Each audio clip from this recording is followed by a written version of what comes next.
Hi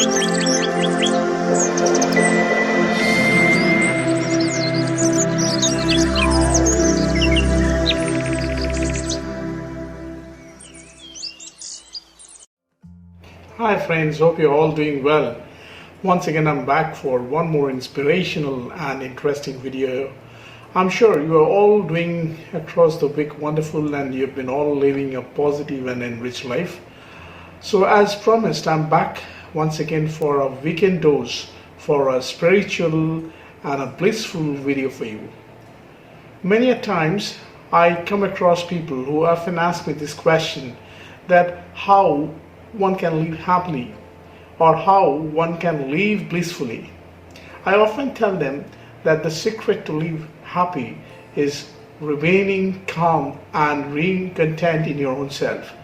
But often people ask me that today we have got a lot of stress, a lot of problems in our life, and how really to live happily, how one can remain content and how one can really live a blissful life. I often tell them that the best way to remain calm and blissful is remain spiritual. People then, the immediate question is that what is spirituality? And if they really get the answer to spirituality, the next question comes is why to become spiritual? So in this video, my friends, I'm going to discuss about these two important questions today, that what is spirituality and why to become spiritual. So in the very first question, as I said, that people wanted to become happy and they want to live a blissful life, and they always find that being spiritual could be the best way. So what exactly is spirituality? To first answer this question, I would like to tell you something, that if you really want to understand spirituality, first you need to understand that who we are and what exactly we are looking for. Have you ever seen somebody who is wearing a gold ornament and just understanding it is just an ornament? But if the same ornament is melted and the gold is extracted, does it anymore remain the same ornament? The answer is no. But where is the ornament? The ornament transforms into gold. So similarly, if you really talk about spirituality, spirituality is something which is not visible to us. If you really want to understand the essence of spirituality and to understand, you can only understand when you go for the self-realization and understanding deep within your soul what is lies within yourself, what is lying within ourselves. Is that what we are trying to search? So we are basically called as the human beings or the spiritual beings. So if you really want to understand spirituality, first of all we need to understand ourselves and how exactly we can really do the self-realization.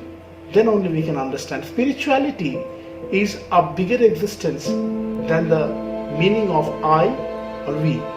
Because the more we are lost in I and myself and ourself, we are getting more far from the meaning of spirituality.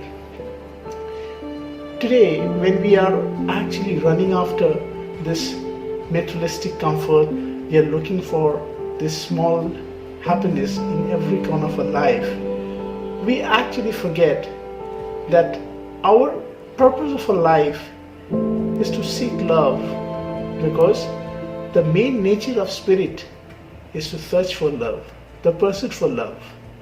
And that is why we want to love people and also being loved by others. In other words, if you see, human beings are searching only for the love. And the ultimate objective of our soul is love. But unfortunately, when we don't understand what is the true love, we get lost in the materialistic comforts and the distractions which really sometimes are tempting us, and we understand them as the love. But before we make this mistake, we really never have the time to understand or to realize what true love is all about. In Sanskrit, if you say, we call this love as sukha.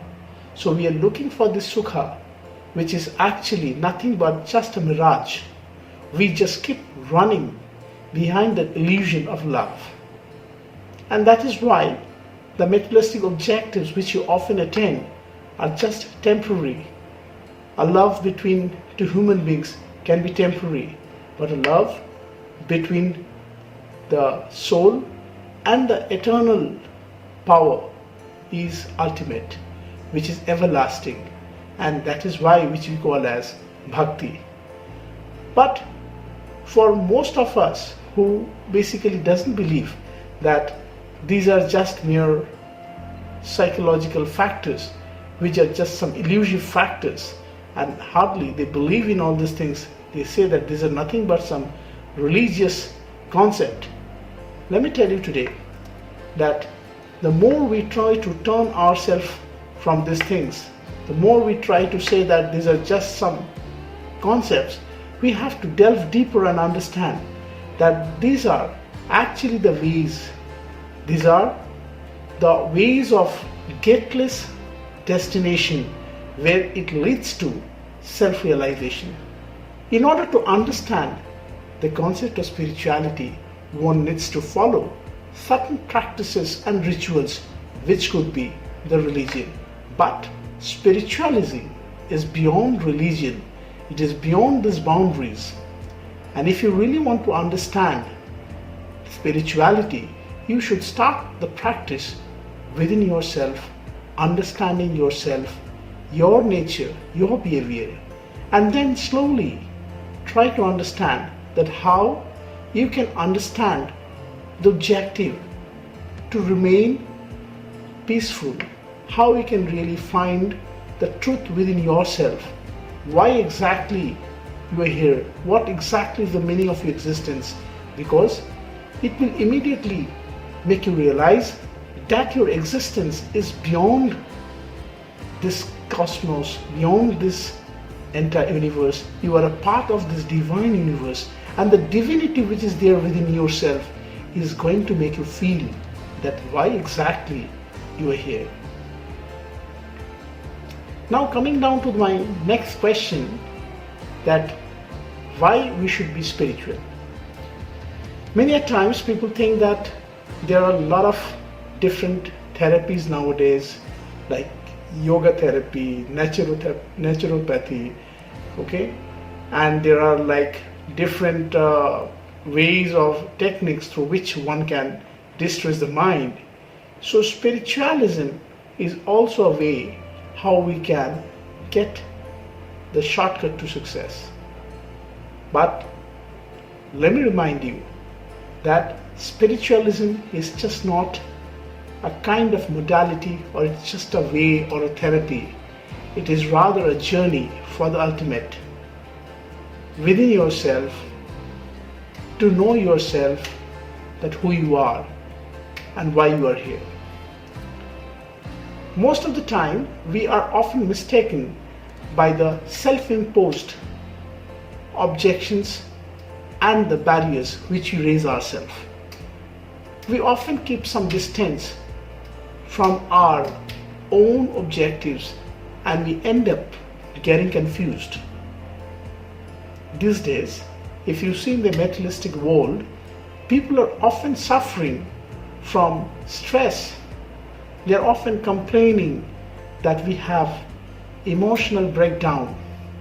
But most of the time, these are just some situations which are created by us. And these walls of uncertainty, these walls of negativity are created by our own self. And if you really want to get rid of that, we need to really turn towards spiritualism. I can give you a small example.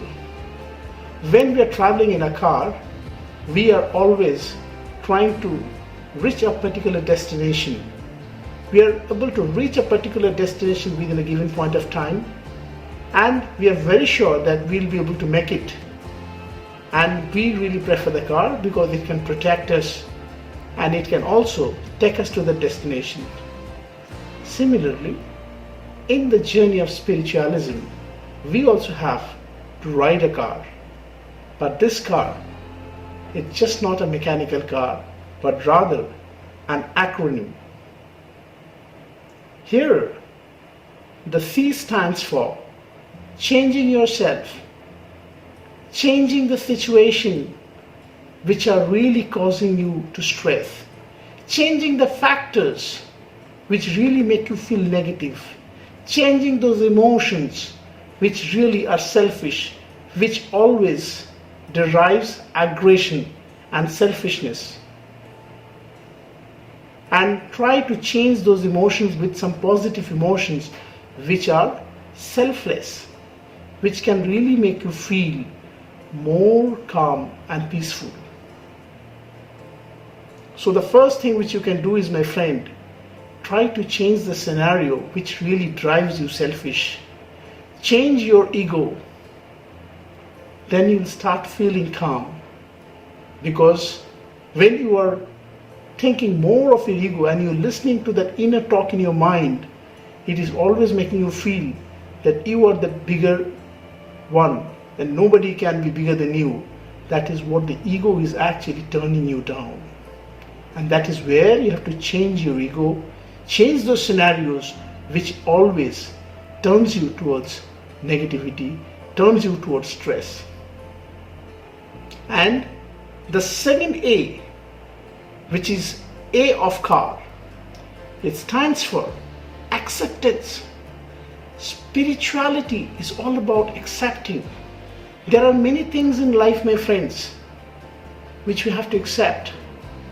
There are many such realities which has to be accepted. We are all born of our parents, but we have never got the freedom to choose our parents. So you might be lucky to born in a rich family and someone born in a poor family, but you have to accept it. Maybe some people are born with some physical problems. They are born physically challenged. They are specially gifted, but they should accept it. There are many marriages which end up having complicated relationship. There are many such physical ailments, but people should be having acceptance. Accept the things the way they are. You will see that a lot of stress, a lot of problems are eliminated from your life, because if you really can accept the things as it is, you will find that it is taking you to another dimension. And that is when you can redirect your positive energy for the search of the ultimate purpose of your life, and not just resting behind the reason that how the things are and how the things has been meant or has been given or presented to you. Finally, we move towards the last and the final letter, R. R here actually will give you two meanings. The first is when we are actually surrounded by some negative situations and some disturbing situations, and we find that our back is with the wall and we have nowhere to move, then it is time to take a decision, to take a call, to remove ourselves from those relationships. You might find yourself into such associations which are not yielding any success. As I said at the beginning of the lecture, our soul always searches for the pleasure, but sometimes we are wrong in identifying the source of pleasure, and we might end up taking up some practice or relationship or some habits which doesn't yield the real happiness. And that is when you have to withdraw yourself, you have to remove yourself from those environments, from those relations, from those situations, so that you can finally go in the pursuit of that real happiness and the real pleasure. If you cannot remove yourself, then There are situations when you need to adjust. But why? When again, you can do something better than adjust. And that is what spirituality teaches you. If you cannot remove yourself from that, you can raise yourself above from the average and the mediocre. Imagine somebody is working in an organization and he has no options. He has to still work in the same company, the same organization, but he cannot change his boss. Whoever he or she is, he's going to be always right because the boss is always right. So in that case, you might find there are certain things happening in the company which are beyond your control. But if you really get stressed and if you're suffering from them, it's time for you that you raise yourself above all these problems. Try to become more concentrated with your work. You try to raise yourself above from all these problems, and then you will find those problems which were actually disturbing to you were very insignificant when you have an elevated thought.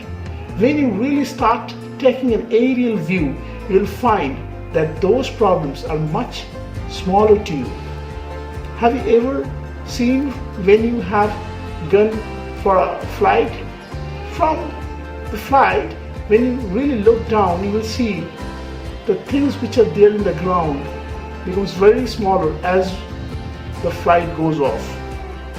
And when the flight takes off, you will find that things become very small. In the similar manner, when you start taking an aerial view, when you elevate yourself, then the problems which really look bigger become smaller to you. I tell you a small story of a disciple and a guru. Once, one student or a young disciple goes to his teacher and asks him that, I always find a lot of sadness and troubles in my life. The guru smiled and looked at him. He said, you do one thing. You take a glass of water, and he immediately brings some salt to him. He said that put the salt into the glass of water and see how you feel. And he asked him to drink that water. He said, oh, it's too salty. Then the guru again smiled and said, come with me with that bowl of salt. They go near to a big lake, a freshwater lake. Then he indicates taking him to the shore of the lake and said, put this bowl of salt in that lake. He immediately turned that bowl into the lake. All the salt goes into pour into the lake and melts. Then after some time, the guru indicates him to take some fresh water and drink. He follows that. Then the guru say, do you taste that salt in this water? He says, no, Guru. I really find the water is really refreshing. Then he says, Guruji, I couldn't understand why you were actually asking this question. Then he said, when you drank that water, after pouring that salt, it was very salty, isn't it? But after when you put the same salt in this lake, it is no more salty. This means that when you are actually thinking your problem in a smaller perspective, it is always bigger than your life. But when you are similarly taking it in a spiritual approach and trying to see the same problem in a bigger perspective, when you make yourself bigger with your realm of thought, with your realm of spirituality, then that problem is no more so much bigger for you, and it automatically becomes insignificant for you. And soon those problems are no more shaking your life, and you can really become more peaceful and calm. So through this story, the Guru has tried to explain his disciple that how one can live a more happier and a blissful life. Sometimes people often ask me that how we can really get rid of this unnecessary stress. I say stress is a part of life. There is no running away from the stress. Rather, stress is a way how it can make great leaders, how I can make a successful person. So if you're really going through the stress, you have to always understand it is again the spirituality which is going to help you. When you are going to the stressful situation, you have to always understand it is the spirituality within yourself which will guide you to help you understand that how to tackle the stress in a proper way, so that that stress can really direct your mind in a positive way and will help you sustain that pressures and the difficult moment, and gradually you can overcome that stress. Remember, diamond or gold is always built under the pressure in the mine. The same coal mine builds the diamond, and under extreme pressure a diamond is born. So when you are actually going through the stress, maybe God has a plan so that He wants to make you a diamond. Similarly, when a gold is also formed, it goes through the fire and then you get the purest form of the gold. In the same way, if you are being tested through the difficult moments of life, that means God has plans to make you a gold. So never be afraid of the stress, my friend, next time. And if you are really spiritual in your approach, and if you really take the spiritual approach, it will be much easier to handle the stress and overcome those negative phases of life. I hope this video was helpful for you. I'll be back for such interesting and motivating videos. Till then, stay well, stay blissful, and stay positive.